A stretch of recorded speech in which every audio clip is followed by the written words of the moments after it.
Aksannya selansir dari Tempo.co, baru-baru ini Presiden Amerika Serikat Joe Biden dalam pidato kenegaraannya pada 27 Juli yang lalu menyinggung potensi Jakarta tenggelam akibat dampak perubahan iklim.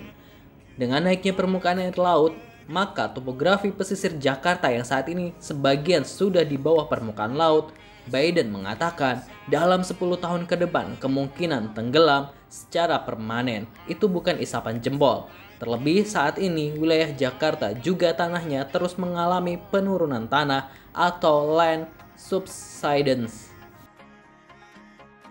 Potensi Jakarta tenggelam memang sudah menjadi isu dalam beberapa tahun terakhir. Beberapa hasil penelitian menyimpulkan potensi tenggelamnya itu memang ada. Data-data Global Positioning System atau GPS, Interferometric Synthetic Aperture Radar atau INSAR, dan data LIDAR atau Light Detection and Ranging menunjukkan penurunan tanah di Jakarta dapat mencapai 10 cm per tahun. Sementara itu lebih dari 20% wilayah Jakarta sudah berada di bawah laut sehingga memang rentan untuk tenggelam. Namun demikian, Lembaga Riset Kebencanaan Ikatan Alumni Institut Teknologi Bandung atau IAITB menemukan fakta menarik bahwa saat ini terjadi perlambatan laju atau kecepatan penurunan tanah di Jakarta yang menjadi kabar baik bagi upaya mencegah Jakarta untuk tenggelam. Pembangunan tanggul dan penataan pesisir juga merupakan upaya untuk mencegah Jakarta tenggelam.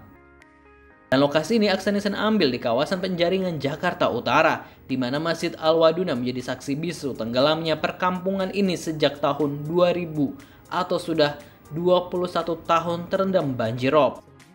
Aksanesen lansir dari Merdeka.com, Gubernur DKI Jakarta Anies Baswedan menyebutkan tanggul untuk menahan air laut bukanlah solusi permanen atas kemungkinan Jakarta tenggelam seperti yang disinggung Presiden Amerika Serikat Joe Biden dalam pidatonya beberapa waktu lalu.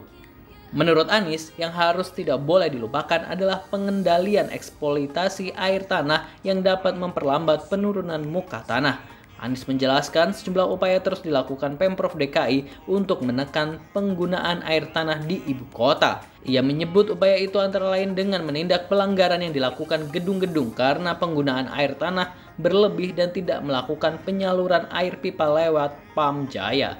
Anies mengaku telah melakukan inspeksi di kawasan sepanjang Sudirman Tamrin. Hasilnya ditemukan banyaknya gedung yang kurang menaati aturan terkait penggunaan air ini. Dan tentu masih banyak upaya dari Pemprov lainnya. Nah, Positive People, kita doakan yang terbaik untuk Jakarta ya khususnya agar terus berbenah ke arah yang lebih baik. Amin. Terima kasih telah menonton Aksanesen, channel penjelajah kebaikan kota kesayangan kalian semua. Jangan lupa subscribe. Salam konten positif. Wassalamualaikum.